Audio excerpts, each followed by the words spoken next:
আমার মা ফাতেমা জোহরা রাদিয়াল্লাহু তাআলা আনহা ইহুদির বাড়িতে গিয়েছিল রে বাবা দাওয়াত খেতে। ইহুদির বাড়িতে যাওয়ার পরে আমার মা ফাতেমা একটা নয়, দুইটা নয়, তিনটা নয়, চারটা নয়, পাঁচটা নয়, আমার মা ফাতেমা জোহরা রাদিয়াল্লাহু তাআলা আনহা জানো বাবা 113টা নারীকে মুসলমান বানিয়েছিলেন। 113টা নারীকে মুসলমান বানায়া আমার মা ফাতেমা জোহরা রাদিয়াল্লাহু তাআলা আনহা বড় খুশি হয়ে গেলেন। আমার মা ফাতেমা পুনরায় বাড়িতে ফিরে আসলেন। বাড়িতে ফিরে আসার পরে আমার মা ফাতেমা জোহরা রাদিয়াল্লাহু তাআলা আনহা উনি যেন বাবা একটু আনন্দে আছে, উনি যেন বাবা একটু খুশি খুশি আছে। মানুষ যদি খুশি খুশি থাকে মুখটা দেখলে বোঝা যায়, চলাফেরা দেখলে বোঝা যায়, কথাবার্তায় বোঝা যায়। আমার নবীজি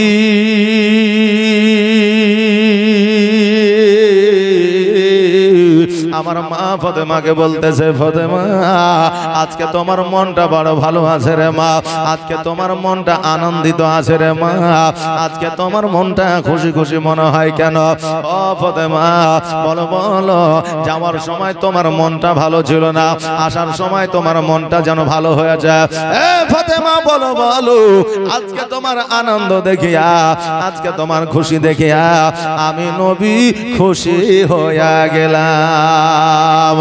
ও ফাতেমা যেই দিন থেকে তোমার মা ইহ জগৎ ছেড়ে পর জগৎ গমন করেছে, যেই দিন তোমার মা ইন্তেকাল করেছে, সেই দিন থেকে তোমার মনে খুশি ছিল না, তোমার মনে আনন্দ ছিল না, তোমার মুখে হাসি ছিল না রে মা। আজকে এত আনন্দ কারণটা কি বলো? কারণ আমার নবী তো সব কিছুই জানে, কারণ আমার নবী তো ইলমে গায়বের সংবাদ দেনেওয়ালা দাতা। কিন্তু আমার নবীজি ইতিহাসের পাতায় উঠায় দেওয়ার জন্য, মানুষকে জানাইয়া দেওয়ার জন্য আমার ফাতেমাকে জিজ্ঞাসা করে, ফাতেমা বলো বলো তুমি কেন এত আনন্দে আনন্দিত হয়েছ? আমার ফাতেমা বলতেছে, আব্বা গো আজকে যে ইহুদির বাড়িতে গিয়েছিলাম দাওয়াত খাইতে, যে ইহুদি আপনাকে ঘৃণা করে, আমাকে ঘৃণা করে, যে ইহুদি আব্বা গো আপনাকে দেখতে পারে না, আপনাকে জাদুকর বলে আখ্যায়িত করে, ও আব্বা আজকে ওই ইহুদির বাড়িতে একটা নয়, দুইটা নয়, তিনটা নয়, চারটা নয়, 50টা নয়, 100টা নয়, 113টা ইহুদি কন্যাকে আমি ফাতেমা মুসলমান বানিয়েছি। ও আব্বা যা আজকে ইসলামের প্রচার প্রসার করেছি। এ বাবা আমরা ফাতেমাতুজ জোহরা রাদিয়াল্লাহু তাআলা আনহাকে বাবা আমরা বলি জান্নাতের রানী। উনি একজন জান্নাতের সর্দানী, উনি আমার নবীজির বেটি ছিলেন, উনি আমার নবীজির বেটি ফাতেমা ছিলেন, আমরা এই বলে আখ্যায়িত করি। কিন্তু বাবারে আমার ফাতেমাতুজ জোহরা রাদিয়াল্লাহু তাআলা আনহা উনি শুধু জান্নাতের রানী ছিলেন না, জগতের মধ্যে একজন ইসলামের প্রচার ও প্রসারক ছিলেন। জোরে বলেন সুবহানাল্লাহ। এ বাবা আজকে ফাতেমাতুজ জোহরা রাদিয়াল্লাহু তাআলা আনহা জগতের মধ্যে চলাফেরা করেছে, পর্দা নিয়েছে, বাবারে পর্দা করে চলেছে। আজকে আমার ফাতেমা কোনো বেগানা পুরুষের সঙ্গে কথা বলে না, কোনো বেগানা পুরুষকে চেহারা দেখায় না, কোনো বেগানা পুরুষের সম্মুখে যাওয়া তো দূরের কথা, ফাতেমা জগতে আছে কিনা এটাই মানুষ জানতে পারতো না। ওই ফাতেমার ব্যবহার চরিত্র দেখিয়া, ওই ফাতেমার আখলাক দেখিয়া আজকে আরবের মহিলারা, আজকে আরবের কন্যারা আমার ফাতেমার কাছে আসিয়া আমার নবীজির কালমা পড়িয়া মুসলমান হয়ে গিয়েছে। আজকে বাবারে আমাদের কিছু কিছু মা বোনেদের এমন চলাফেরা, এমন মডার্ন ভাবে তারা চলে, দেখে মনে হয় না যে এ মুসলমান ঘরের কন্যা না বেধর্মী ঘরের কন্যা। বাবাজি ভাইরা, বহুদিন আগে একজন আলেম বলেছিলেন যে বাবারে আজকে বর্তমানে দাড়ি রাখিও, টুপি মাথায় দিও, পাঞ্জাবি পরিধান করিও, কেননা আজকে মুসলমানদের প্রতি যেইভাবে অত্যাচার করা হচ্ছে, তুমি যদি মডার্ন হইয়া দাড়ি ছিলিয়ে ছাড়িয়া তুমি যদি বিনা টুপিতে বিনা পাঞ্জাবিতে তুমি ঘোরো, তোমার মওত তো হবে, তোমার ইজ্জত যাবে। কারণ ওই লোকটাকে দেখে যখন বোঝা যাবে না যে হিন্দু না মুসলমান না খ্রিস্টান না ইহুদি, তখন বলবে এর প্যান খুলে দেখে মুসলমান না খ্রিস্টান নাকি বলে। আপনার জান তো যাবেই যাবে, ইজ্জত যাবে। তবে বাবা ইজ্জতের সহিত মরার চেষ্টা করেন। এই জন্য বাবা মুখে সুন্নাত রাখবেন, দাড়ি রাখবেন, টুপি রাখবেন, আর পাঞ্জাবি পরার চেষ্টা করবেন। কমসে কম প্রতিদিন যদি পড়তে না পারেন তো জুম্মার দিনে পাঞ্জাবি পায়জামা টুপি লাগিয়ে জুম্মার নামাজটা পড়তে যায়। জোরে বলেন ইনশাআল্লাহ। এটা আওয়াজ দিয়ে বলেন না ইনশাআল্লাহ, সুবহানাল্লাহ। বাবাজি ভাইরা, আমার মা ফাতেমার চরিত্র দেখিয়া আরবের মহিলারা নবীর কালমা পড়ে মুসলমান হয়েছে। ওই ফাতেমা তো জোহরা রাদিয়াল্লাহু তাআলা আনহা বলতেছে, আব্বা গো আমি আজকে 113টা কন্যাকে মুসলমান বানিয়েছি। আমার নবীজি এই কথা শুনিয়া আমার নবীজি খুশি হয়ে গেল। আর আমার মা ফাতেমা তো জোহরা রাদিয়াল্লাহু তাআলা আনহার মাথায় হাত দিয়ে বললেন, ফাতেমা এই জন্য তো আমার আল্লাহ তাবারাক তাআলা তোমাকে জান্নাতের রানী বানিয়েছে, এই জন্য তোমাকে জান্নাতের সর্দারিনী বানিয়েছে। ও মা, আজকে তুমি ইসলামের প্রচার প্রসার করবে, আমার আল্লাহ তাবারাক তাআলা খুশি হয়ে যাবে। এ বেরাদা, আমার মা ফাতেমা তো জোহরা রাদিয়াল্লাহু তাআলা আনহা আমার নবীজির বাড়িতে সেই দিন থেকে জীবন যাপন করেছে। আর আমার নবীজি ইসলামের প্রচার প্রসার করে আসছে। একদিন আমার নবীজি হঠাৎ করে মসজিদে তাকরীর করতে করতে বক্তব্য দিতে দিতে আমার নবীজি বলতেছে, আমার সাহাবীরা আজকে তোমাদের একটা কথা আমি বলতে চাই, আজকে তোমাদের কাছে একটা প্রচার আমি করতে চাই। আমার নবীজি বলল, শোনো রে সাহাবীরা, আজকে আমার একটা কলিজা টুকরা আছে, বাড়িতে আমার একটা ছোট্ট মা আছে, বাড়িতে আমার একটা ছোট্ট কন্যা আছে, যার নাম হলো ফাতেমা। আজকে তারা বন্ধু বান্ধবীর বিবাহ হয়ে গেছে। আজকে আমার ফাতেমা তু জোহরা রাদিয়াল্লাহু তাআলা আনহার 16 বছর বয়স হয়ে গেছে। ও সাহাবীরা, আজকে আমার মা ফাতেমার বিবাহ দিতে চায়। সাহাবীরা রে, আমার কন্যার জন্য একটা ভালো জামাই খুঁজে দাও। আমাদের বেটি, আমাদের মা, আজকে আমাদের বোনদের বিয়ের জন্য ঘটকের প্রয়োজন হয়েছে, নইলে কেউ না কেউ বিয়ের প্রস্তাব নিয়ে এসেছে। জামাই দেখেছি ভালো না খারাপ, মদ খায় না, গাঁজা খায় না, তাড়ি খায়, কি করে ব্যবহার চরিত্র দেখিয়া তারপরে মেয়ে দিয়েছি, বোন দিয়েছি। বেরাদার, আজকের যুগে এইভাবে কিন্তু আমাদের ভেরিফাই হয় না। আজকের যুগে ভেরিফাই হয় যে তার টাকা আছে কিনা। ছেলে যাই করুক না কেন, সুদ খেলে কোনো অসুবিধা নাই, ঘুষ খেলেও কোনো অসুবিধা নাই, জুয়া খেললেও কোনো অসুবিধা নাই, বিপিএল আইপিএল খেললেও কোনো অসুবিধা নাই, পাবজি ফ্রি ফায়ার খেললেও অসুবিধা নাই। আমার জামাই যদি পাগল হয়ে যাবে, কিন্তু টাকা যাতে থাকে, বংশ পরিচয় দেখার প্রয়োজন নাই। এ বাবা, এই জন্য আমাদের মা বোনদের অনেক জায়গায় ইজ্জতের হানি হয়, অনেক মা বোন কষ্টতে জীবন যাপন করে। দেখবেন বাবারে, শুধু টাকা দেখলেই হবে না, বংশ পরিচয়টা দেখবেন, বংশ পরম্পরা, তাদের আখলাক চরিত্র কেমন। কারণ বংশের সঙ্গে সঙ্গে যুবকদের একটা তাল ও মিল থাকে। বেরাদার, ওই বংশে নামাজি আছে কিনা, ওই বংশে কোরআন তেলাওয়াত করে কিনা, করে না, ওই বংশ আহলে সুন্নাত আল জামাতের কিনা, ওই বংশটা আমার নবীকে মানে কিনা, আমরা দেখে তারপরে বিবাহ দেব। দেখবেন ওই কন্যা, ওই মহিলা সুখে জীবন যাপন করবে। আমার ফাতেমা রাদিয়াল্লাহু তাআলা আনহা জগতের মধ্যে চলাফেরা করেছে, একটু অন্যায় ছিল না, একটু দোষ ছিল না। আজকে ফুলের কলঙ্ক ছিল তো আমার মা ফাতেমার কলঙ্ক ছিল না। আমার মা ফাতেমার দোষ কেউ দেখাতে কোনোদিন পারেনি, কিয়ামত পর্যন্ত পারবে না। এই জন্য বাবারে, আমার ফাতেমাকে বিবাহ করার জন্য আরবের মধ্যে অনেকেই পাগল ছিল। আজকে আপনার রমনা গ্রামে যদি একজন মহিলা পর্দা করে, সুশিক্ষায় শিক্ষিত হয়, যদি রূপবতী যদি গুণবতী মহিলা থাকে, ওই মহিলার বিয়ে দেওয়ার জন্য আইবাড়ি খুঁজতে হবে না, ঘটক খুঁজতে হবে না। আপনার বিবাহ করার জন্য দেখবেন জামাই আপনার বাড়িতে আসবে। মেয়ের ব্যবহার, আখলাক, চরিত্র, পর্দা যদি থাকে তাহলে দেখবেন বিয়ের কাজ অটোমেটিক চলে আসবে। না আসবে না? আসবে। বাবারে আমার ফাতেমাতুজ জোহরা রাদিয়াল্লাহু তাআলা আনহার যখন বিবাহের কথা বললে, সাহাবীরা বললে হুজুর গো আমার সঙ্গে কি দেওয়া যায় না? আরেকজন সাহাবী বললেন হুজুর আমার সঙ্গে কি বিবাহ দেওয়া যায় না? ওগো হুজুর আমরা বিবাহ করার জন্য প্রস্তুত আছি, আর আপনি জামাই খুঁজতে বলছেন, কারণটা কি? আমার নবীজি বললেন সাহাবীরা তোমরা যারা আজকে বিয়ের প্রস্তাবে রাজি হইতেছ, আজকে তোমাদের টাকা আছে, পয়সা আছে, ধন আছে, সম্পত্তি আছে, তোমরা ধনী মানুষ, কিন্তু আমি নবীজি এমন একটা জামাই খুঁজে আমার কন্যার বিবাহ দেব যার টাকা থাকবে না, পয়সা থাকবে না, যে হবে অভাবী, যে দিন খাটবে দিন খাবে, আমি তার সঙ্গে আমার কন্যার বিবাহ দেব। কারণ হইল আমার আল্লাহ নিজেই বলেছে, যাকে আমি টাকা দিয়েছি, পয়সা দিয়েছি, যাকে আমি ধন দিয়েছি, সম্পদ দিয়েছি, নিশ্চয় আমি তাকে আমার ইবাদত বান্দেগী থেকে দূরে রেখেছি। জোরে বলেন সুবহানাল্লাহ।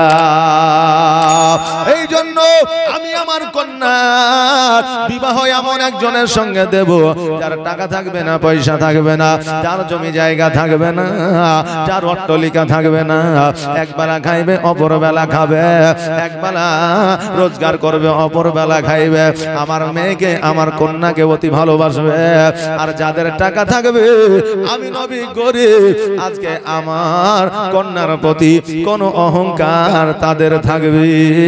এই জন্য গরিবের সঙ্গে আমি বিবাহ দিতে চাই। বাবারে আমার নবীজি আজকে প্রচার প্রসারটা করিয়া যখন বাড়ির মধ্যে এসেছেন, আসার পরে দেখতেছেন চিঠি আসতে আছে। চিঠি বুঝেন তো? জি, চিঠি আসতে আছে। আমার হযরতে আবু বকর সিদ্দিক রাদিয়াল্লাহু তাআলা আনহুকে বললে, এই আবু বকর দেখো দেখো কতগুলো চিঠি এসেছে, কিসের চিঠি? এবার যখন গিয়ে দেখছে শত শত চিঠি আপনার পড়ে আছে। আবু বকর বলে, ইয়া রাসূলুল্লাহ, ইয়া হাবিবাল্লাহ, নবী গো, আজকে শত শত চিঠি এই জায়গায় পড়ে আছে গো নবী। আমার ফাতেমাতুজ জোহরা রাদিয়াল্লাহু তাআলা আনহাকে বিবাহ করার উদ্দেশ্যে আজকে আরবের মানুষেরা চিঠি পাঠিয়েছে। আমার নবীজি বললেন, আবু বকর সমস্ত চিঠিগুলো একত্রিত করে নিয়ে আসো। এবার আবু বকর নিয়ে আসলেন। আমার নবীজি বললেন, এই আবু বকর এবার একটা একটা করে চিঠিগুলো আমাকে পড়ে শোনাও। আমার আবু বকর সিদ্দিক রাদিয়াল্লাহু তাআলা আনহু উনি যেন চিঠি পড়ে পড়ে শোনাচ্ছেন, হঠাৎ করে পড়তে পড়তে যেন থমকে দাঁড়িয়ে গেছে। এবার আমার নবীজি বলে, আবু বকর আজকে চিঠিগুলো পড়তে পড়তে দাঁড়িয়ে গেলে কেন, থমকে গেলে কেন? বলো বলো। আবু বকর বললে, হুজুর গো, এতগুলো চিঠির মধ্যে এমন একটা চিঠি এসেছে গো নবী, যার নামখানা দেখেই চমকে গেছি। বলে, কার চিঠি? আবু বকর বলে, হুজুর গো, এই চিঠিটা আরবের মধ্যে আর অন্য কারো চিঠি নয়, এই চিঠিটা হলো আমার হযরতে আলী। সঙ্গে সঙ্গে আমার নবীজি চিঠিখানা নিয়ে নিলেন। নেওয়ার পরে ঘরের মধ্যে গেলেন, কারণ পার্সোনাল চিঠি পার্সোনাল জায়গায় দেখা ভালো, এটা আমার নবীজি শিখিয়ে গেছে।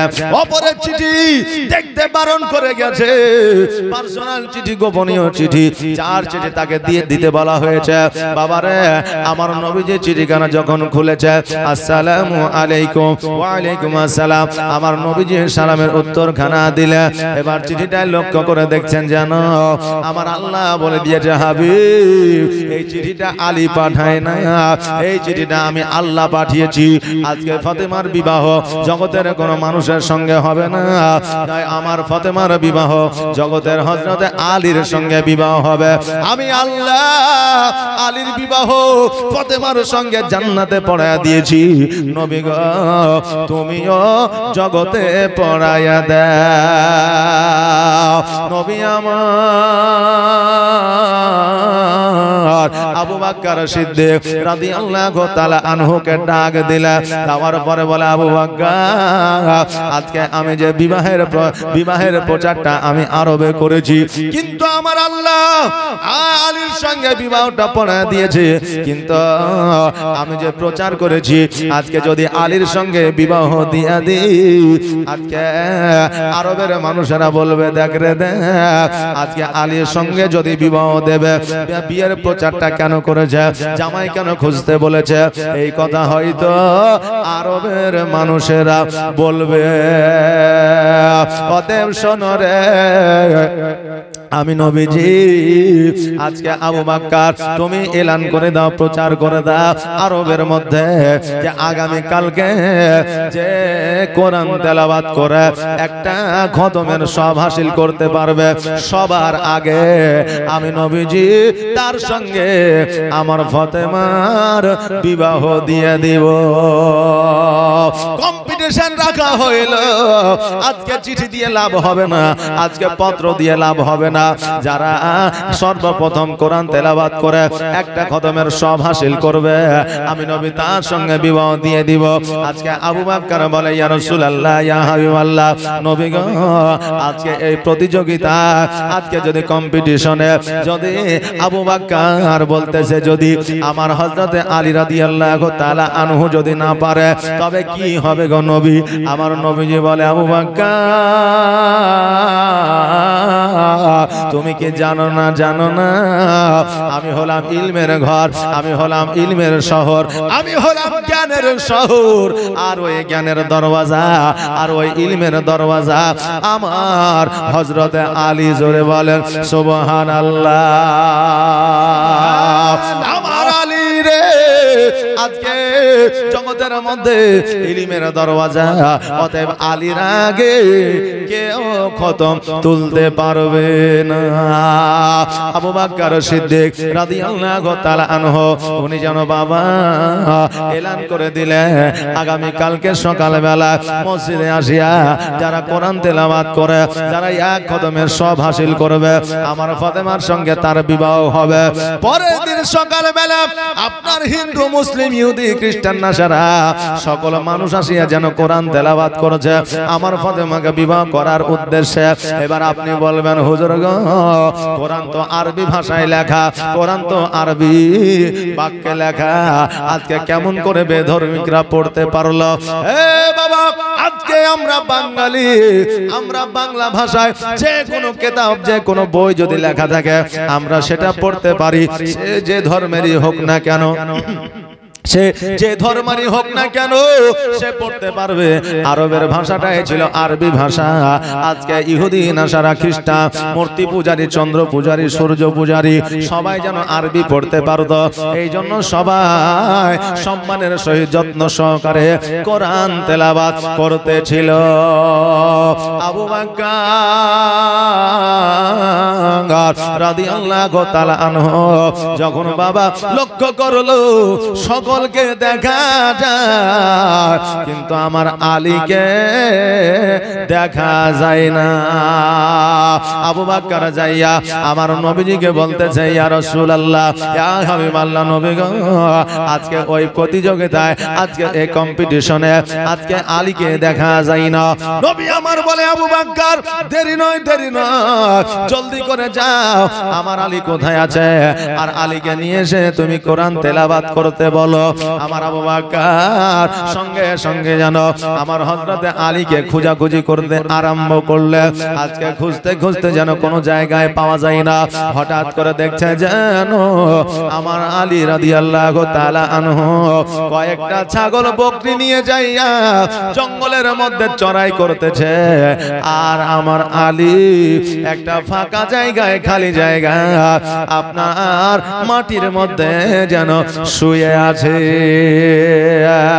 আবু বকর যাইয়া বলল, এই আলী তুমি কি জানো না, জানো না আজকে ফাতেমার বিবাহ তোমার সঙ্গে দেবে? একটাই আমার নবীজি কম্পিটিশন রেখেছে, প্রতিযোগিতা রেখেছে। যাও যাও যাও, জলদি করে চলে যাও। আলী রাদিয়াল্লাহু তাআলা আনহু এই কথাটা শুনিয়া চমকে উঠেছে। ওঠার পরে বলতেছে, আবু বকর, আজকে আমার নবীজি আমার সঙ্গে কি ফাতেমার বিবাহ দেবে? কারণ হইল আমি হলাম গরিব মানুষ, আমার ঘর নাই, বাড়ি নাই, আমার জায়গা নাই, জমি নাই, আমার খেজুর গাছ নাই রে, আমার ছাগল নাই, বকরি নাই, আমার দুম্বা নাই, ওট নাই, আমার ফাতেমার কত বিবাহের কাজ আসিবে, আমি গরিব, আমার সঙ্গে কে দিবে? আবু বকর বলে, আলী রে, তুমি জানো না, জানো না, আমার নবী তো তোমার সঙ্গে ফাতেমার বিবাহ দেবে, কিন্তু আমার আল্লাহ জান্নাতের মধ্যে তোমাদের বিবাহ পড়ায়া দিয়েছে। কিন্তু আলী, আমার নবীজি যে প্রতিযোগিতা রেখেছে, ওই প্রতিযোগিতায় তোমাকে পাস করতে হবে, ওই প্রতিযোগিতায় তোমাকে 1 নম্বরে হতে হবে। বলে কি প্রতিযোগিতা? বলে কোরআন তেলাওয়াত করে যে একটা খতমের সব আগে হাসিল করবে, তার সঙ্গে ফাতেমার বিবাহ হবে। আলী বলতেছে, ওটা তো আমার 1 মিনিটের কাজ। বলে, বারে 1 মিনিটের কাজ? বলে হ্যাঁ। বলে, একটা পারা পড়তে গেলে যত বড় হাফিজ হোক না কেন, মিনিমাম 14 থেকে 15 মিনিট লাগে। আজকে তুমি 1 মিনিটে খতমের তুমি সব হাসিল করবা, এটা কি করে সম্ভব? বলে, আমার কাছে এটা ছেড়ে দাও। আমার আবু বকর বলে, এ আলী, তবে তুমি দেরি করিও না, দেরি করিও না, জলদি করে যাও। আমার আলী রাদিয়াল্লাহু তাআলা আনহু বাবা বাড়িতে আসলেন, আসার পরে গোসল করলেন, ওযু বানালেন, পরিষ্কার পরিচ্ছন্ন হইলে, টুপি লাগাইলে, জুব্বা পরিলে, আর ওই মসজিদে গিয়ে হাজির হইলে। হাজির হওয়ার পরে কোরআনটা খুললেন বাবা, আর যেন বন্ধ করলেন। জোরে বলা যাবে না সুবহানাল্লাহ। অন্যান্য যারা কোরআন তেলাওয়াত করতেছিল, তারা আলীর দিকে তাকায়া বলছে, আলী রে, আজকে ফাতেমাকে বিবাহ করার জন্য তুমি তো দেখি পাগল হয়ে গেছো, এই মাত্র কোরআন খুললে আর বন্ধ করে দিলে, কারণটা কি? বলে, আমার কোরআন খতম হয়ে গেছে। অন্যান্য মানুষেরা হাসি দিয়ে বলতেছে, আলী রে, তুমি তো সত্যি সত্যি পাগল হয়ে গেছো, কারণ কয়েক মিনিটে কোরআনের খতমের সব পাওয়া যায় না। আলী বলতেছে, আরববাসীরা, আজকে আমি আলী পাগল হয়ে নাই, আজকে তোমরা পাগল হয়ে গিয়েছ, আমি সঠিক জায়গাতে আছি। এই খবরটা আমার নবীর কানে পৌঁছায় গেল। আমার নবী আসিয়া বলতেছে, আলী রে, আজকে তুমি কোরআন খুললে আর বন্ধ করলে, কারণটা কি? আজকে কি তুমি কোরআনের খতমের সব পেয়ে গিয়েছ? আমার আলী রাদিয়াল্লাহু তাআলা আনহু বলতেছে, নবী গো, আপনি একদিন তাকরীরের মাধ্যমে, আপনি একদিন বক্তব্যের মাধ্যমে বলতেছিলেন, ইয়া রাসূলুল্লাহ, আপনি বক্তব্যের মধ্যে বলে দিয়েছিলেন 3 বার যে সূরা ইখলাস পড়বে, 3 বার যে সূরা কুল হুয়াল্লাহ পড়বে, তারা একটা খতমের সব পেয়ে যাবে। ওগো নবীজি, আপনার কথা মোতাবেক আমি সূরা ফাতিহা থেকে সূরা নাস পর্যন্ত পড়ি না, আমি 3 বার ইখলাস সূরা পড়েছি, একটা কোরআনের খতম পেয়ে গেছি, একটা কোরআনের খতমের সব পেয়ে গিয়েছি। আমার নবী বলে, রে আরববাসীরা, তোমরা আর পড়িও না, কারণ হইল আমার আলী একটা খতমের সব হাসিল করে নিয়েছে। জোরে বলেন সুবহানাল্লাহ। হে বাবা, এটা আজকের কথা নয়, আমার নবীজি নিজেই বলেছে 3 বার সূরা ইখলাস পড়িলে একটা খতমের সব পাওয়া যায়। বাবারে, এই জন্য রাত্রি বেলায় যখন বিছানায় ঘুমাইতে যাইবেন, হেডফোনে গান শুনবেন না, মোবাইল দেখবেন না, ঘুমানোর আগে ওযু করবেন, ওযু করার পরে বিছানায় যখন আপনি শুইবেন, শোয়ার পরে চোখটা বন্ধ করবেন, 3 বার থেকে 11 বার দরুদ শরীফ পড়বেন, আর বাবা পারলে 4 কুল পড়বেন, নইলে 3 বার সূরা সূরা ইখলাস পড়বে, যতক্ষণ পর্যন্ত ঘুমাবে ততক্ষণ পর্যন্ত আপনি কোরআন তেলাওয়াতের সওয়াব পেয়ে যাবেন। বাবাজি ভাইরা, তবে পড়ার মতো করে পড়তে হবে, দিল থেকে অন্তর থেকে। বেরাদার, আমার নবী বললেন, রে আমার সাহাবীরা, আর কোরআন তেলাওয়াত করিও না, কারণ এই প্রতিযোগিতায় আমার আলী 1 নম্বরে এসেছে। জোরে বলেন সুবহানাল্লাহ।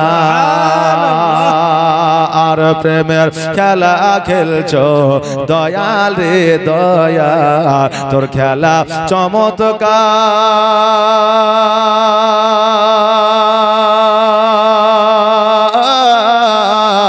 আর না পাকে মানুষ বানায়া আমি লাই শোভা যার রে। প্রেমের খেলা খেলছো দয়াল রে, তুমি কাউকে দিলা 10টা সন্তান জায়গা জমি না, আবার কাউকে দিলা কোটি টাকা একটাও সন্তান নাই। জোরে বলেন সুবহানাল্লাহ। তুমি কাউকে দিলা 10টা সন্তান জায়গা জমি না, আবার কাউকে দিলা কোটি টাকা একটাও সন্তান নাই, আবার মরার পরে কাঁধে করে কবরে নামাবে কে তারে রে। প্রেমের খেলা খেলছো দয়াল রে দয়া, তোর খেলা চমৎকার,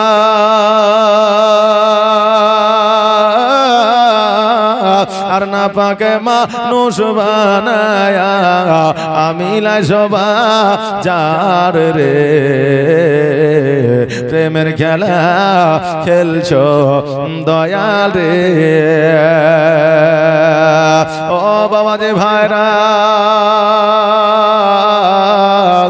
আমার হযরতে আলী রাদিয়াল্লাহু তাআলা আনহুকে ডাক দিলেন, দেওয়ার পরে বলে, আলী রে, আজকে আমার বেটি ফাতেমাকে যে বিবাহ করবা, আমার বেটির সঙ্গে তোমার বিবাহ হবে, তবে আলী শোনো, আজকে কি তোমার কাছে মোহরানার টাকা আছে? আমার আলী বলতেছে, ইয়া রাসূলুল্লাহ, ইয়া হাবিবাল্লাহ, নবী গো, আমার কাছে মোহরানার টাকা তো দূরের কথা, আজকে আমার এক বেলা খাওয়ার মতো পয়সা না। নবী আমার বললে, আলী, আজকে যদি মোহরানা না থাকে রে, আজকে বিবাহ হবে না, এই জন্য মোহরানার টাকা তোমাকে ব্যবস্থা করতে হবে। আলী যেন চুপ করে দাঁড়িয়ে আছে। নবী আমার বলতেছে, আলী, আজকে তোমার বাড়িতে কি কি আছে বলো। নবী আমার যখন এই কথা বললে, আলী বলতেছে, আমার বাড়িতে একটা লোটা আছে, আমার বাড়িতে একটা তলোয়ার আছে, আমার বাড়িতে একটা ঢাল আছে। নবী গো, এটা ছাড়া আমার বাড়িতে আর কিছুই না, এমনকি বাড়িখানা আমার না। আমি একটা খেজুর গাছের পাতা দিয়া ছোট্ট করে কুটির বানিয়েছি গো নবী, ওই জায়গায় আমি আলী বসবাস করি। আজকে এই 3টা জিনিস ছাড়া আমার আর কিছুই নাই। নবী আমার বললে, আলী রে, আজকে তোমাকে তলোয়ার বিক্রি করতে হবে না, আজকে তলোয়ার বিক্রি করলে যুদ্ধের ময়দানে গেলে অসুবিধা আছে। আজকে তোমাকে লোটাটা বিক্রি করতে হবে না, লোটাটা বিক্রি করলে তোমার ওযু করতে অসুবিধা হবে, পানি পান করতে অসুবিধা হবে। আলী, আজকে তোমার ঢালখানা বিক্রি করে দাও, কারণ ঢাল ছাড়াও যুদ্ধের ময়দানে যাওয়া যায়, আর ঢালটা তুমি বিক্রি করে দেওয়ার পরে আমার কন্যা ফাতেমার তুমি মোহরানা আদায় করে না। আজকে তুমি ঢালটা বিক্রি করে দাও, পরবর্তীতে আবার তুমি ঢালটা কিনে নিবে, তোমার কোনো অসুবিধা হবে না। আমার আলী রাদিয়াল্লাহু তাআলা আনহু যখন এই কথা শুনলেন, সঙ্গে সঙ্গে বাড়িতে গেলেন, যাওয়ার পরে ঢালখানা নিলেন, আর ঢালখানা নামার পরে আমার নবীজির কাছে হাজির হইলেন। নবী আমার বলে, আলী রে, আমার কাছে এসেছো ভালো কথা, তবে বাজারে যাও, আর যাওয়ার পরে ঢালটাকে বিক্রয় করো। আমি ততক্ষণ এই জায়গায় দাঁড়িয়ে আছি, আমি এই জায়গায় মসজিদে আমি থাকছি, তুমি যতক্ষণ পর্যন্ত না আসবে ততক্ষণ পর্যন্ত আমি কোথাও যাব না। আলী রাদিয়াল্লাহু তাআলা আনহু ওই ঢালখানাকে লইয়া যেন বাজারের দিকে রওনা হয়ে গেল। কিছু দূর যাওয়ার পরে দেখছে যেন আমার হযরতে ওসমান গনি রাদিয়াল্লাহু তাআলা আনহু যেন বাবা দাঁড়িয়ে আছে। ওসমান গনি ডাক দিয়া বলতেছে, আলী, যুদ্ধ নাই, জিহাদ না, আজকে কোন রকমের দ্বন্দ্ব না, আজকে তুমি ঢাল নিয়া কোথায় যাও? আলী বলতেছে, ওসমান, তুমি কি জানো না ফাতেমার সঙ্গে আমার বিবাহ আমার নবীজি দেবে, এই জন্য মোহরানা আদায় করার জন্য আজকে ঢালটাকে আমি বিক্রয় করব। ওসমান গনি বলতেছে, আলী, আজকে তুমি ঢালটা বিক্রয় করবে, বলো বলো দাম কত নেবে, তোমার এই ঢালের মূল্য কত নেবে? আমার আলী বলতেছে, আমার ঢালটা কে নিবে? ওসমান গনি বলতেছে, আমি নেব। এবার আলী বলতেছে, ওসমান, আমার ঢালখানা যখন তুমি নেবে এতে আবার দামের কি আছে? দেখবেন বাবা, বন্ধু বান্ধবে যদি কিছু বেচা কেনা হয়, মোবাইল বলেন, বাইক বলেন, সাইকেল বলেন, যাই বলেন না কেন, তো বন্ধু এক বন্ধু অপর বন্ধুকে দামটা বলতে একটু লজ্জিত বোধ মনে করে, নাকি বলে যে তুই বন্ধু নিবি তো এটার দাম দর কি আছে? বাবা, নিজের ভাই যদি আপনার জমি নিতে চায় তো আপনি বলবেন সেখানে 1000 কম আর বেশি, তুই তো নিবি, তো যা লিবি তোর সাথে আর দাম দর কি করবে, লোকে যা দিছে তুইও তাই দিবি, তাই বলে কি বলে না? বলে। এগুলো হচ্ছে আত্মীয়তার সম্পর্ক একটা থাকে, এই জন্য বলে। এই জন্য আমার আলী বলতেছে, ওসমান, আজকে ঢালখানা তুমি নেবা, তোমার সঙ্গে দাম দর আর কি করব, মূল্য তোমাকে আর কি বলবো, আজকে ঢালটার যে দাম সে যেই রকম তোমার জুড়বে, আজকে যেই রকম তোমার মন চাইবে সেই রকম ভাবে তুমি এই ঢালটার বিক্রি করে এই ঢালটার মূল্য দাও, কারণ আমি আমার অতি শীঘ্রই অতি তাড়াতাড়ি আমার টাকার দরকার। আমার ওসমান গনি রাদিয়াল্লাহু তাআলা আনহু বলতেছে, তবুও বলো রে আলী, এর মূল্য তুমি কত নিতে যাও? আলী বলতেছে, না না না, আমি বলবো না, তুমি যেটা দিবে আমি আলী সেটাই নিয়ে যাব। সঙ্গে সঙ্গে আমার হযরতে ওসমান গনি রাদিয়াল্লাহু তাআলা আনহু পকেটের মধ্যে বাবা হাত ঢুকাইলেন, আর পকেটের মধ্যে হাত ঢুকানোর পরে যত পকেটে টাকা ছিল সব টাকাগুলো বার করে আমার আলীর হাতে উঠাইয়া দিলেন। আলীর হাতে যখন উঠায়া দিলে আমার আলী রাদিয়াল্লাহু তাআলা আনহু অতি বাবা খুশি হয়ে গেলেন। এই জন্য খুশি হইলে যে আলী রাদিয়াল্লাহু তাআলা আনহু এতগুলো টাকা একসঙ্গে কোনোদিন দেখে না। আলী বলতেছে, ভাই, তোমার ঢাল তুমি না, আর আমি আমার নবীজির কাছে যাই, ঢালখানা দিয়া আমার আলী রাদিয়াল্লাহু তাআলা আনহু যেন বাবা চলতে আরম্ভ করেছে। ওসমান গনি পেছন থেকে ডাক দিয়ে বলতেছে, এই আলী, এত তাড়া কিসের, এত দ্রুত বেগে যাও, কারণটা কি? আমার একটা কথা তুমি শুনে যাও। আলী বলতেছে, ওসমান, আজকে আমার জন্য আমার নবী দাঁড়ায় আছে, আজকে যদি নামে আমার নবী যদি আমার প্রতি বেজার হয়ে যায় আমি কিয়ামতের দিন জবাব দিতে পারবো না, এই জন্য দ্রুত বিক্রি করে আমার নবীর কাছে হাজির হতে চায়। ওসমান গনি বলে, আলী, আজকে ফাতেমার সঙ্গে তোমার বিবাহ, আজকে তোমার যদি টাকা থাকতো, পয়সা থাকতো, তবে কি আমাদের দাওয়াত তুমি করতে না? আলী দুই চোখের পানি ছেড়ে দিয়ে বলে, ওসমান, আজকে যদি আমার টাকা থাকতো, পয়সা থাকো, অট্টালিকা থাকতো, জমি জায়গা যদি থাকতো, আজকে তোমাকে দাওয়াত করে খাওয়ানো তো দূরের কথা, আজকে সারা আরো বাসীদের দাওয়াত করে খাওয়াইতাম। জোরে বলেন সুবহানাল্লাহ। হে বাবা, জগতের মধ্যে লক্ষ্য করে দেখবে, আল্লাহ যাকে টাকা দিয়েছে তার বাবা মন মানসিকতা না, আর আল্লাহ যাকে টাকা দেয় না তার বাবা মন মানসিকতা ভালো। কারণ হইল, একটা ফকির দেখবে রাস্তা দিয়ে চলে যাচ্ছে, দেখবেন ধনী মানুষেরা ওই ফকিরকে টাকা পয়সা খুব কমই দেয়, দেখবেন গরিবেরাই গরিবের মূল্য বোঝে, এই জন্য গরিবেরাই ওই ফকিরটাকে আপনার সহযোগিতায় হাতটা বাড়িয়ে দেয়। এই জন্য বাবারে আমার আলী রাদিয়াল্লাহু তাআলা আনহু বলতেছে, এ ওসমান, আজকে যদি আমার টাকা থাকতো, পয়সা থাকতো, যদি আমার ধন সম্পত্তি থাকতো, আমি আমার সমস্ত আরববাসীদের দাওয়াত করে খাওয়াইতাম। ওসমান বলে, আলে আজকে তুমি দাওয়াত করে খাওয়াইলে, আজকে আমাকে একটা উপহার দিতে হতো নাকি বলেন?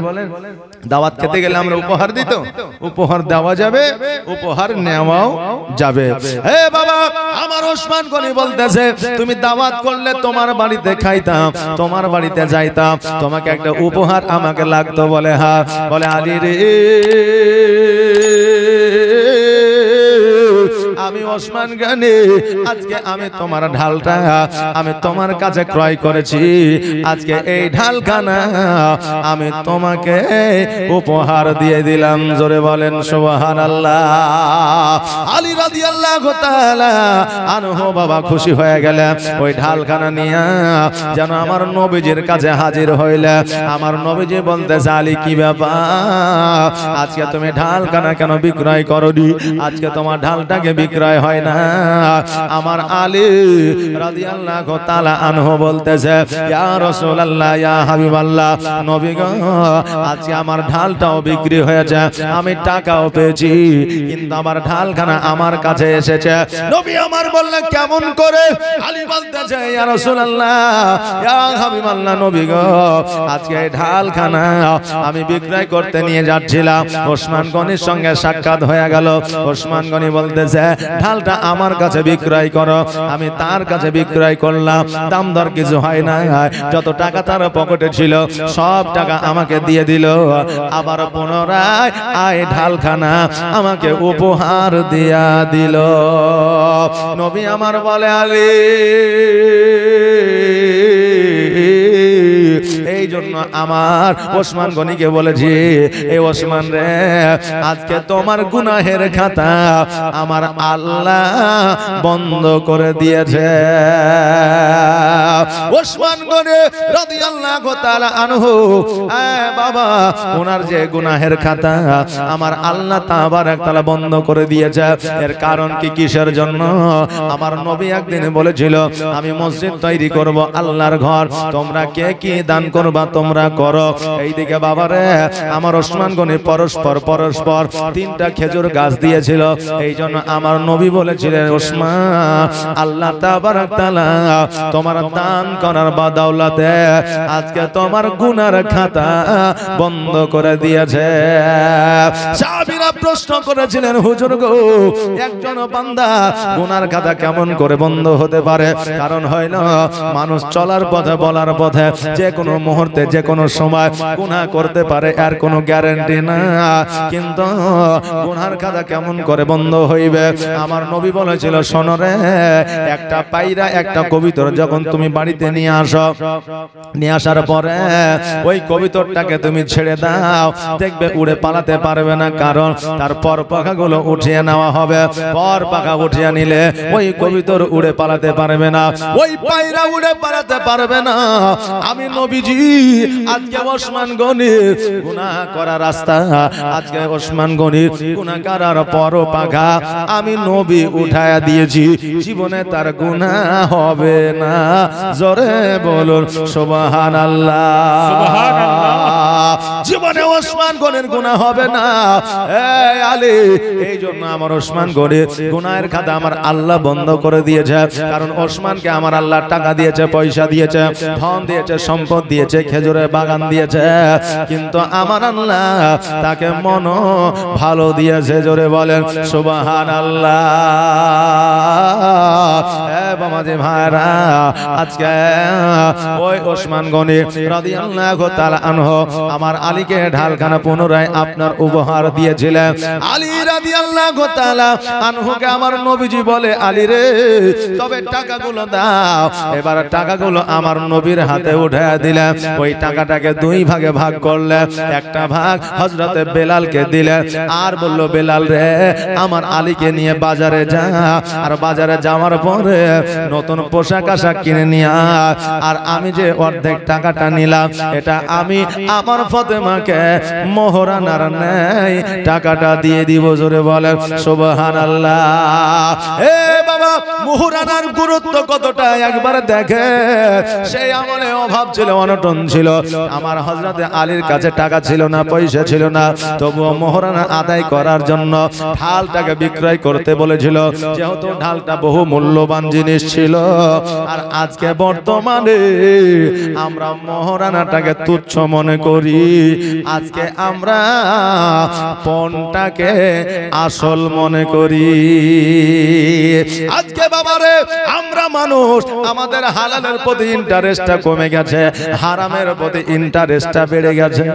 জি বাবা বুঝতে পারছেন কারণ হইলো আজকে বিয়ের অনুষ্ঠানে গেলে আজকে বিয়ের যদি আপনার ফাংশন নিতে যাওয়া হয় তো দেখবেন মোহরানাটা পরে হবে আগে লেনদেনের গল্পটা হবে জি যেটা হারাম সেটাই আগে হয় মোহরানাটা পরে হয় কারণ হইলো যখন দেখবেন আলাপ আলোচনা করবে দেশের মোড়ল হোক সন্তানের বাপ হোক আত্মীয় হোক বা বোন হোক তারা বলবে লেনদেনটা কত হয়েছে আগে বলেন বলে 4 লাখ বলে মোহরানা বলে ওটা পরে হয়েছে আগে লেনদেনটা ফাইসালা করে এবার লেনদেনটা যখন ফাইসালা হয়ে গেল বলে মোহরানাটা 1001 টাকা করে আরে বাবা যেটা হালাল সেটাই 1001 টাকা আর যেটা হারাম সেটা হচ্ছে 4 লাখ টাকা জি আমরা তো এই মানুষ রে বাবা যেটা মোহরানা ওই মোহরানার উপর অধিকার একজন মা বোনের থাকে আজকে বাবারে আপনার যদি ক্ষমতা থাকে জীবনে কোনোদিন 1001 টাকা 5001 টাকা মোহরানা দিবেন না ক্ষমতা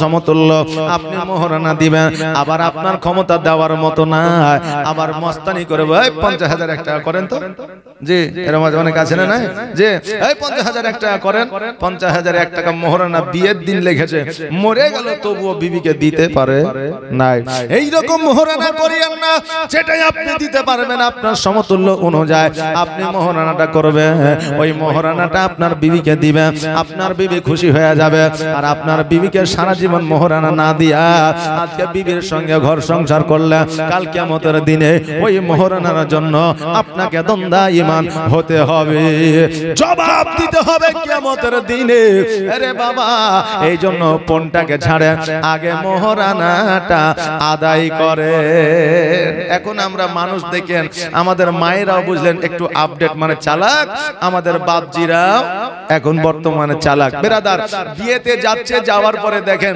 4 লাখ টাকা পণ দিচ্ছে এই বাবা কথা বলিয়েন না কথা না নাকি চুপ করে বসেন ইনশাআল্লাহ দেখবেন ফায়েজ ও বরকত পাবেন তাই বিয়েতে গেছে যাওয়ার পরে বুঝলেন বিয়ে পড়াচ্ছে সাক্ষী অমক উকিল অমক এ অমক সে অমক লিখে দিল লিখে দেওয়ার পরে এখন মেয়ের বাপ দিছে 4 লাখ টাকা এসে বলছে যে রেজিস্ট্রার সাহেব আপনি ওই 4 লাখ টাকাটাও খাতায় তুলে দেন তখন ছেলের বাপ বলছে ওহো এটা তো কথা ছিল না মানে 4 লাখ লিবে কিন্তু খাতায় তোলা হবে না তাহলে কি করবে যদি মেয়ের যদি আমার জীবনে কোনোদিন কিছু হয় তাহলে 4 লাখ টাকা তো আমি ঘুরিয়ে পাবো না বিচার করে দিবে না তাহলে কি করব তো ছেলের বাবা যুক্তি দিচ্ছে এক কাজ করেন ভাই এই দেখেন ওই আপনি এই 4 লাখ টাকা যেটা পণ দিবেন ওই টাকাটা মোহরানার খাতায় তুলে দেন তাহলে মোহরানার খাতায় তুলে দিলে কোনোদিন যদি কিছু হয়ে যায় তাহলে টাকাটা আপনি পুরো রিটার্ন পেয়ে যাবেন কথা বুঝতে পারলেন না এই যুক্তিতে বললেন যেটা মেয়ের বাপ দিচ্ছে ওটা কি মোহরানা করে দিচ্ছে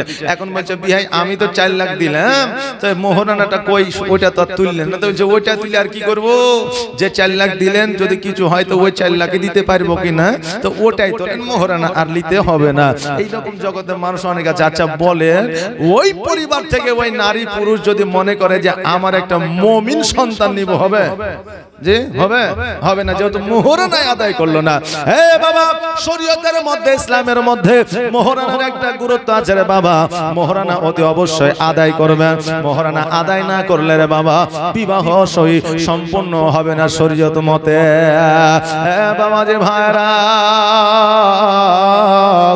আমার নবী মুস্তাফা সাল্লাল্লাহু তাআলা আলাইহি ওয়াসাল্লাম ওই বাবা টাকাটা নইয়া আমার মা ফাতেমার কাছে গেলেন। যাওয়ার পরে বাড়িতে যাইয়া সালাম দিলেন, আসসালামু আলাইকা ইয়া আহলাল বাইত।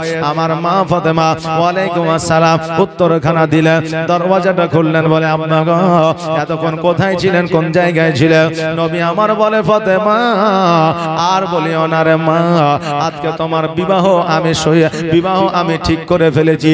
আজকে তোমার বিবাহের জন্য আমি জামাই খুঁজে ফেলেছি। ও ফাতেমা আজকে তোমার জন্য কোন জামাই, কোন স্টাইলিশ জামাই আমি খুঁজি না, কোন ধনী জামাই আমি খুঁজি না, কোন অট্টালিকার জামাই আমি খুঁজি না।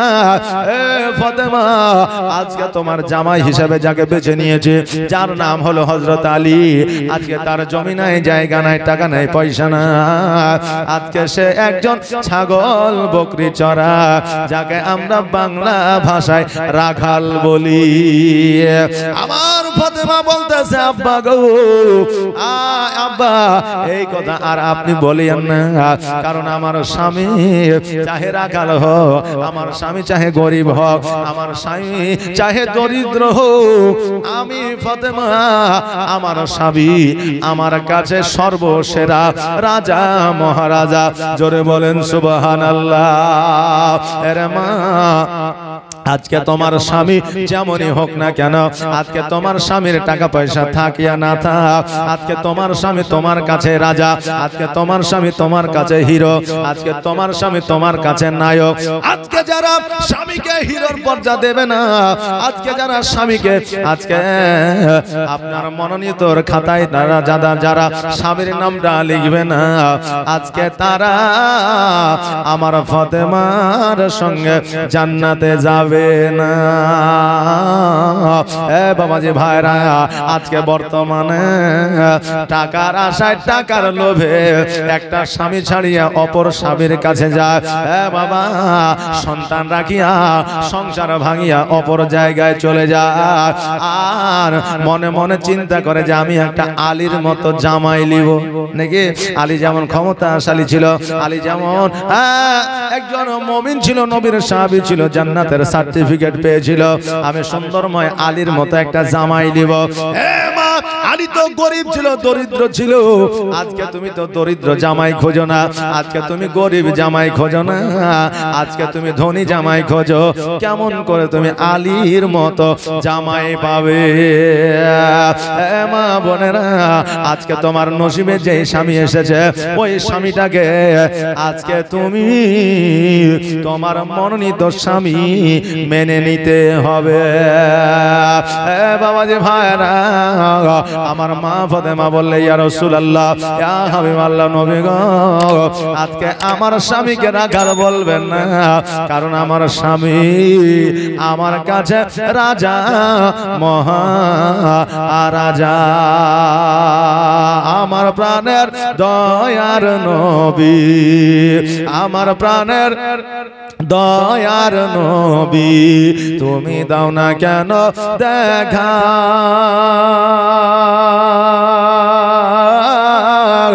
তোমায় ছেড়ে আর কত কাল রইব আমি একা গো নবী, আর রইব আমি একা। আর দিবানিশি কেন্দে কেন্দে, আর দিবানিশি কেন্দে কেন্দে হলাম পাগল পারা,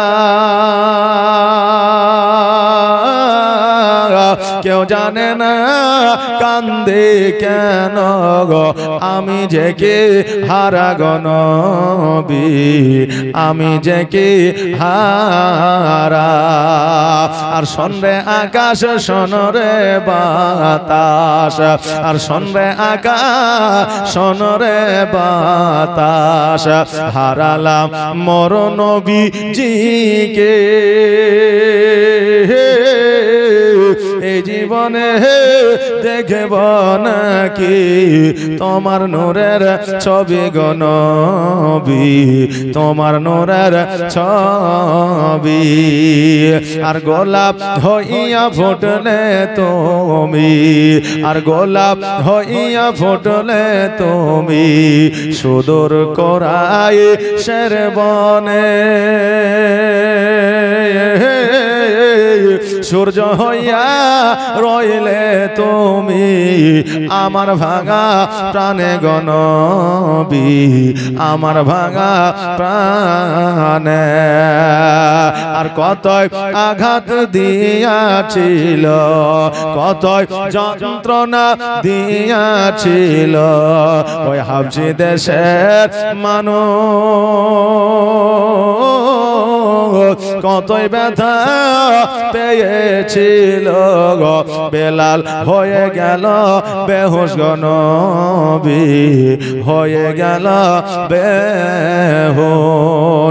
আর তবুও বেলাল ছাড়েনি কোরআন, তবুও বেলাল ছাড়েনি কোরআন, ছাড়েনি নবীর নাম।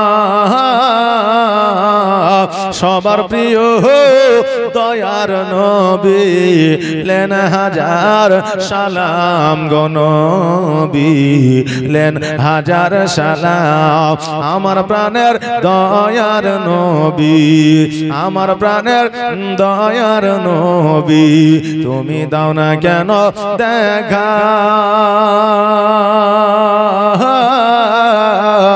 তোমায় ছেড়ে আর কত কাল রইব আমি একা গো নবী, আর রইব আমি একা। আল্লাহুম্মা সাল্লি সাইয়্যিদিনা মাওলানা মুহাম্মদ ওয়া আলা আলি সাইয়্যিদিনা মাওলানা মুহাম্মদ। দেখেন আরএস ভাটার মালিক আরএস খান নাকি, এরাম ভাটার মালিক আরএস খান। দেখেন 5000 টাকা দান করেছে। নারে তাকবীর, আল্লাহু আকবার, সালাত মাসলাকে আলা হযরত, জোরে বলে জিন্দাবাদ। আব্দুল খালেক, এই দেখেন আব্দুল খালেক সাহেব 2000 টাকা দাতা, 1000 নগদ 1000 বাকি, তবে আগামী কালকে দিবে। সুবহানাল্লাহ, মাশাআল্লাহ, জাযাকাল্লাহ, বারাকাল্লাহ। এই দেখেন বাবা একটু আসেন, একটু জীবনীটা আগিয়ে যে কালেকশন হবে, যেহেতু জালসা জীবনী আমাদের কালেকশনেরও দরকার আছে নাকি বলেন, এই জন্য কালেকশন হবে। একবার টুক করে দরুদ পড়েন, আল্লাহুম্মা সাল্লি আলা সাইয়্যিদিনা মাওলানা মুহাম্মদ ওয়া আলা আলি সাইয়্যিদিনা মাওলানা মুহাম্মদ। হে বাবাজি ভাইরা, আমার নবীজি বললে ফাতেমা আজকে আলীর সঙ্গে তোমার বিবাহ আমি ঠিক করে দিয়েছি, আজকে আলীর সঙ্গে তোমার বিবাহ হবে। আমার ফাতেমা রাদিয়াল্লাহু তাআলা আনহা বলে, ইয়া রাসূলুল্লাহ, ইয়া হাবিবাল্লাহ, নবী গো, আজকে আপনি যখন বলেছেন আমি ফাতেমা রাজি হইয়া গেলাম। হে বাবা, আপনার সন্তান, আপনার কন্যার যখন বিবাহ দেবেন, কার সঙ্গে দেবেন, কিভাবে দেবেন, এটা আপনার সন্তানকে জানাইবেন। আপনার সন্তানকে না জানাইয়া কোনদিন আপনার কন্যা এবং সন্তানের বিবাহ ঠিক করিবেন না। আমার নবী মুস্তাফা সাল্লাল্লাহু তাআলা আলাইহি ওয়াসাল্লাম আবার মসজিদে পুনরায় আসলেন, আলীকে ডাকলেন, আলী আসলো। আসার পরে আমার নবীজি বিবাহটা পড়াইলেন মসজিদের মধ্যে। আমার হযরত ওমর ফারুক উকিল ছিলেন, হযরত ওসমান গনি, হযরত আবু বকর সিদ্দিক রাদিয়াল্লাহু তাআলা আনহু বাবা, ইনারা সাক্ষী ছিলেন। বেরাদার, বিবাহ পড়ার পরে আমার নবী মুস্তাফা সাল্লাল্লাহু তাআলা আলাইহি ওয়াসাল্লাম যেন বাবা খেজুর আর মধু খাইয়েছিলেন, জোরে বলেন সুবহানাল্লাহ।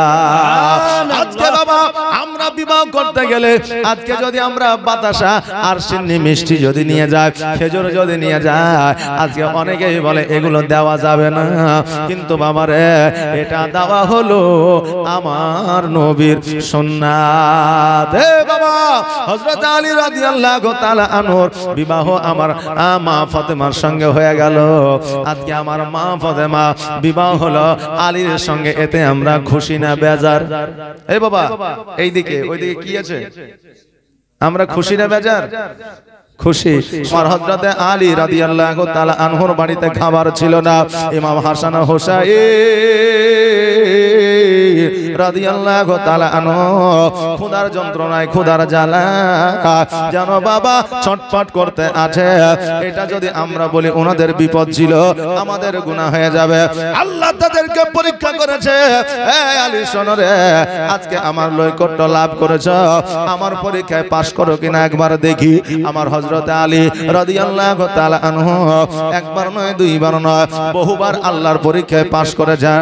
আর এই জন্যই তিনারা জগতের মধ্যে জান্নাতের সার্টিফিকেট পেয়েছেন। জোরে বলেন সুবহানাল্লাহ।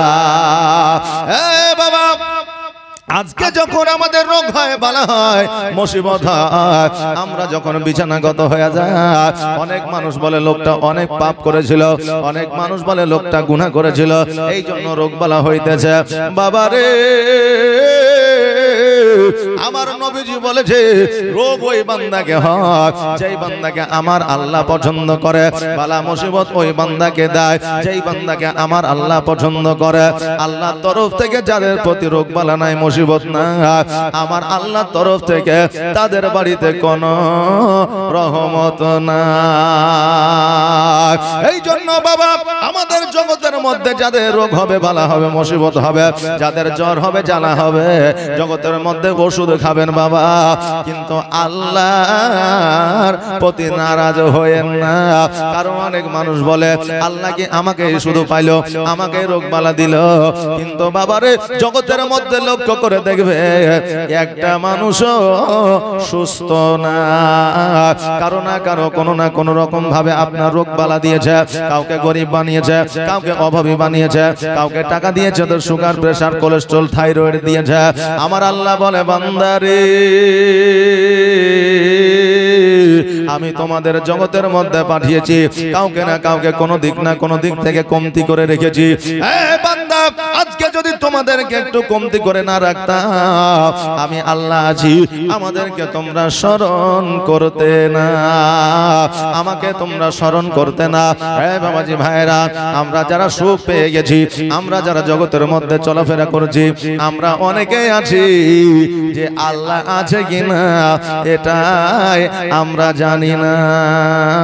কেননা আমরা আল্লাহর শুকরিয়া আদায় করি না, আমরা আল্লাহর প্রশংসা করি না, সারা দিনের মধ্যে আল্লাহকে একবারও হয়তো ডাকি না। এ বাবা আল্লাহ তাবারাক তাআলা জগতের মধ্যে আপনাকে যেটা দিয়েছে, আল্লাহ তাবারাক তাআলা জগতের মধ্যে যেটার অধিকারী আপনাকে বানিয়েছে, আজকে হয়তো ওটা অন্য কোনো বান্দাকে দেয় না। এই জন্য সর্বদা শুকরিয়া আদায় করবে। যেমনই অবস্থায় থাকেন না কেন, যেই হালাতেই থাকেন না কেন, বান্দা যদি বলে বান্দা তুমি কেমন আছো, সকল ব্যথা বেদনা যন্ত্রণা ভুলে গিয়া একবার বলবে আলহামদুলিল্লাহ আমি ভালো আছি, এটাতেই আমার আল্লাহ খুশি হয়ে যাবে। আর আমার আল্লাহ বলবে বান্দা এত অসুস্থতার মধ্যে থাকিয়া, বান্দা এত বাধা বিপদেও থাকিয়া, বান্দা এত ব্যথা যন্ত্রণা থাকার পরেও আমার প্রশংসা করে বলে ভালো আছি, যাও যাও বান্দা আমি তোমার সকল বাধা বিপদ দূর করে দিলাম। জোরে বলেন সুবহানাল্লাহ। এ বাবা উপার্জন করে আমরা মনে করি টাকা পয়সা জোগাড় করে রাখলে, টাকা পয়সা যদি গোছায় রাখি ভবিষ্যতে কাজে লাগবে, রোগ বালা হইলে ডাক্তারকে দেওয়া লাগবে।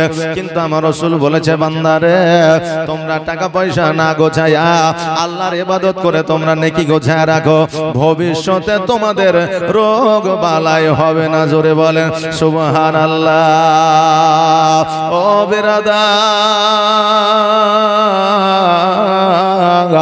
আজকে আমাদের রমনা গ্রামে জালসা চলতেছে, জীবনী চলতে আছে, কিন্তু বাবারে এই যে আপনার প্যান্ডেল ভর্তি হয়ে গেছে, যদি সকল মানুষ বাড়ি থেকে যদি একটা করে আসে, এই প্যান্ডেলে জায়গা দেওয়া যাবে না। কথা ঠিক না ভুল?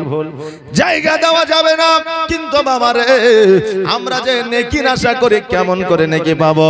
কারণ এখনকার আমলে ইসলামের জন্য আমাদের যুদ্ধের ময়দানে যেতে হয় না, জিহাদ করতে হয় না, প্রাণ দিতে হয় না, নামাজ পড়লে আমাদের কেউ আঘাত করে না, রোজা রাখলে আমাদের কেউ আঘাত করে না। আজকে বর্তমানে আমাদের প্রাণ বিলীন করতে হয় না। আর আগের আমলে নামাজটা পড়তে হতো বাবা চুপি চুপি। নামাজ পড়া অবস্থায় যদি কোনো কাফের দেখে নিত, পাথরের আঘাত করত। আমার নবী মুস্তাফা যখন ডাক দিতেন, সকল সাহাবী রাত্রি হোক আর দিন হোক না কেন, তলোয়ারখানা ঢালখানা নিয়ে যুদ্ধের ময়দানে হাজির হইতে চিন্তা করতেন না আমার বিবি বাল বাচ্চার কি হবে, চিন্তা করতেন না আমার কি হবে, চিন্তা করতেন না আমার তো জীবনটা চলে যাবে, এই রকম কোনো চিন্তা ছিল না। তলোয়ার নিয়ে গিয়ে হাজির হয়ে যাইতো যুদ্ধের ময়দানে। প্রাণ যাবে যা, কিন্তু আমার ইসলামকে জিন্দা করতে হবে। এই রকম চিন্তা ভাবনা আগের মানুষের ছিল, এই জন্য জগতের মধ্যে জান্নাতের সার্টিফিকেট পেয়েছে। আর আমাদের তো যুদ্ধের ময়দানে যেতে হয় না, জিহাদের ময়দানে যেতে হয় না, প্রাণ বিলীন করতে হয় না। এখন বর্তমানে মসজিদে যেতে হয়, মিলাদ মাহফিলে যেতে হয়, জালসায় যেতে হয়, আর আমরা এইগুলোতে যেতে পারি না। জান্নাতের আশা কেমন করে করতে পারি? পারা যাবে বাবা? আপনার ধরেন কোন অফিসে কাজ আছে, এখন আপনার ওই অফিসের দরকার পড়ে গেল, তা আপনি যদি মনে করেন যে আমি বাড়ি থেকেই অফিসের কাজটা কমপ্লিট করে নিব, তো আপনার কখন হবে সম্ভব? যখন অফিসের কোন স্টাফের সঙ্গে আপনার সুখ থাকবে, তাই না বাবা?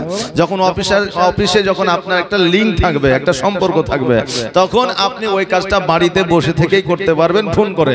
আর যদি সম্পর্ক ঠিক না থাকে, যদি লিঙ্ক না থাকে, বাড়ি থেকে করতে পারবেন 10 দিন 15 দিন 20 দিন আপনাকে ঘুরতে হবে। ঠিক তেমনই মসজিদে যাবেন না, নামাজ পড়বেন না, আল্লাহর সঙ্গে সম্পর্কটা ঠিক রাখবেন না, আল্লাহর নৈকট্য লাভ করবেন না, জালসাতে যাবেন না, আর জালসাতে গিয়ে আমার রাসূলকে খুশি করবেন না। কাল কিয়ামতের দিনে যদি বলেন আমি জান্নাত লিব, পাওয়া যাবে? যাবে না। এই জন্য জালসাতে যান আর মিলাদুন নবীতে যান। এই মিলাদটা হলো আমার নবীর। আমার নবী যদি খুশি হয়ে যায়, তাহলে কাল কিয়ামতের দিনে আমার নবী আমাদের শাফাত লাভ করাবে। জোরে বলেন সুবহানাল্লাহ।